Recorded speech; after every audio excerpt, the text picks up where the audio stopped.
Fashion for me is it's a lifestyle in terms of it's a very serious business. It takes so much out of you, but in the same way, it's reflect what you are in a way. Like, so if you have a sense of humor, or it's a real big passion that you have to have, because it's so consuming that you have to have a lot of passion for it. But in the same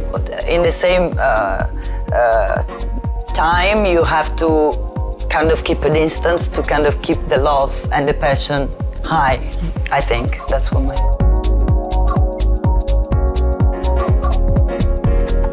Style is something that you're born with. It's not necessarily related to fashion. There's women that have style and women that follow fashion, using the fashion with your style, but not necessarily go together, because every 6 months fashion change, and style is something that you have since you're born. Obviously you grow, but it's something that is a constant on a person.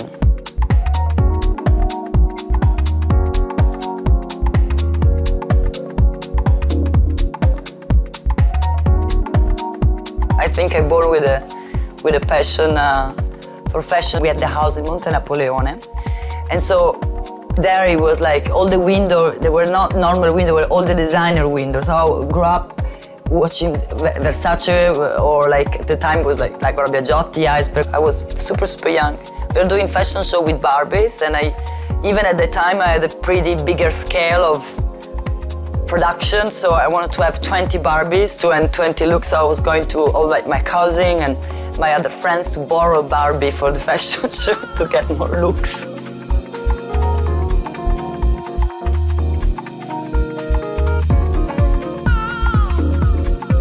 First job, I started as a model for Dolce & Gabbana. I was like the second casting I ever did in my life. I was 16 and a half.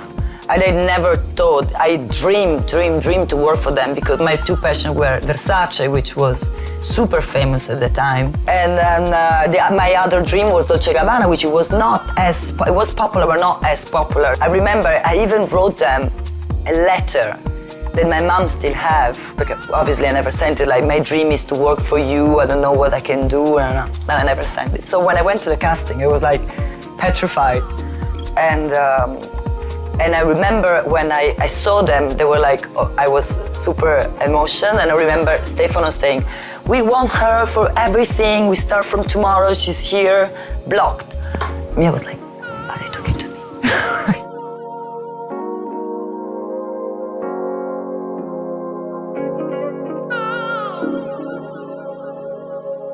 Working with Stefano and Domenico, I understood that I was not going to be a designer, because I never consider myself a genius. Now the times are changing, so everybody can be kind of, let's say, a designer or have a capsule collection, whatever, but in terms of being a real designer, I think they are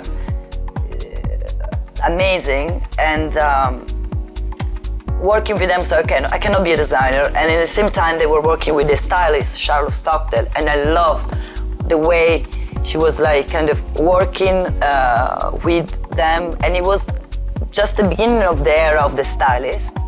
So I found out there was also this position in fashion, which I didn't know when I started working.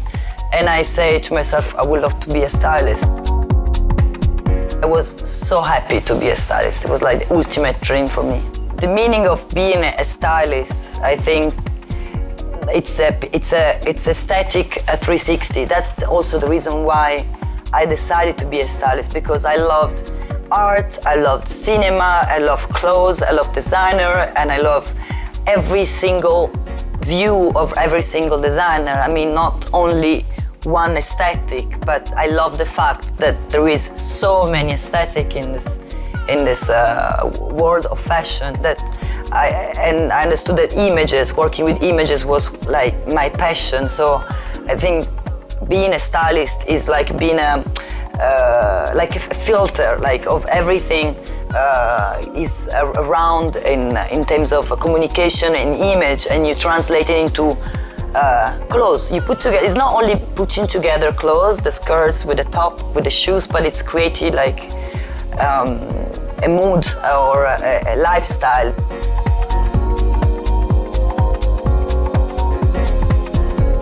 My dream one day is to have my own style, which obviously it grows and it evolves. But what makes my style, I think it's a sense of humor and kind of I love accessories. I love jewelry, shoes, bags, and I love quite to overload sometimes, but all the time with irony.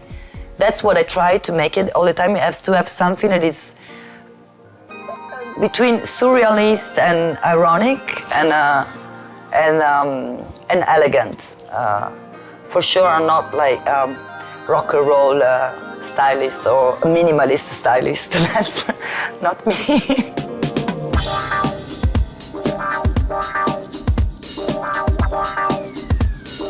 I started working as a freelance for a smaller independent publication where that was my gym, let's say my exercise on what is 360 the job of a stylist. And then Anna Del Russo asked me like, so you want to be a stylist? I said, of course, it's my dream. She's like, do you want to start with me at L'Uomo Vogue? And I was like, of course. Menswear was not my ultimate dream, but I was like, for you, I will follow you anywhere.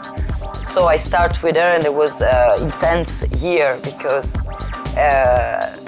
Anna, she's a great teacher of what it means, a serious job and a serious organization of working, especially if you work for Vogue. It's a very strong discipline. I'll never forget one day I was like, she asked me for something and I get back and says, no, Anna, it's impossible, this one doesn't exist.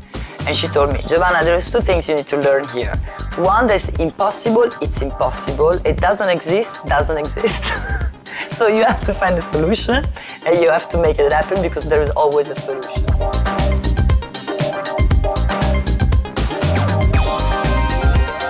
After working with Anna, she left for doing Japanese Vogue. I stayed as a contributor for L'Uomo Vogue, and I started working for other women's publication, Vogue China or German Vogue, or like I did something for Vanity Fair America. Let's say, and most I was working for Franca Sozzani in New York for anything she need for L'Uomo or any other publication that she was working on.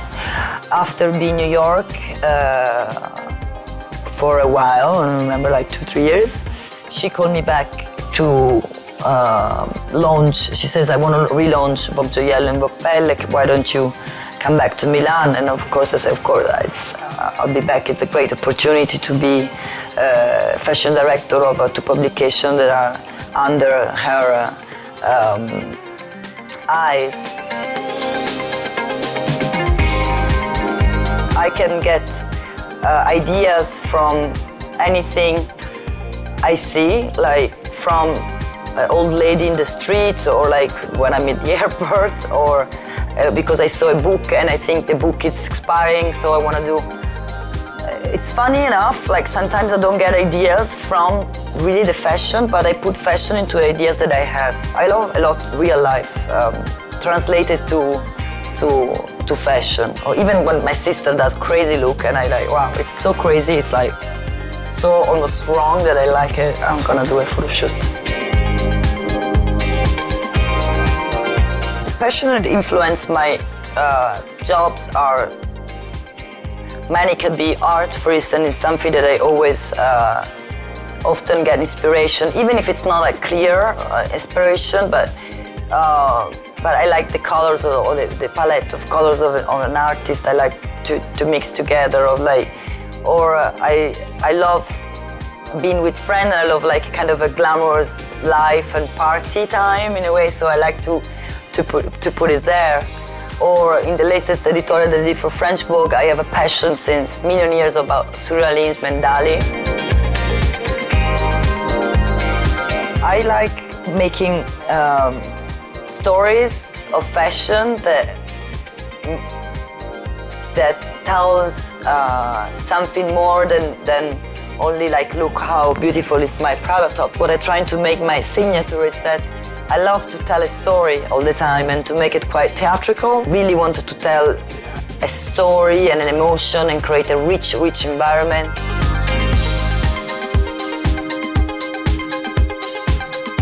The shows that are give us references change every season. Obviously, you have that top one that gives you all the time a different vibe, and for sure it's Dolce & Gabbana, Prada, or Lanvin, or Chanel. But it could be a young designer that come out in London, and you're like, oh, that's a new key to see clothes again. And so we all expect a lot from the fashion show because they give us ideas and we give them ideas in exchange. The things I never forgot in my editorial, lots of accessories. I drive my assistant crazy. The gloves, the hat, the scarves, the rings, the shoes, the flat, the high. So I want to have lots of things to play with. What makes stylists a successful stylist is for sure work, and work again, and passion for fashion. I define my personal style in a way, I could say I have kind of a classy taste in terms of I like kind of a proper, to be a bit proper, a bit Milanese, but a bit fun, and funny, and glamorous, I would say. Obviously, I love Prada and Dolce & Gabbana and Chanel. Everyone has a different reason. Like, I love Alaya because it always looks good on me, and because the shape, it's good with my body shape. I love Prada when it does like more bizarre taste that I add to my personal style, and Dolce because it makes you sexy, it doesn't matter how, and it's quite funny. So everyone, and Chanel are more established, you know, like when you have a jacket or like a tailleur for Chanel, you like more. So I love them for a different reason.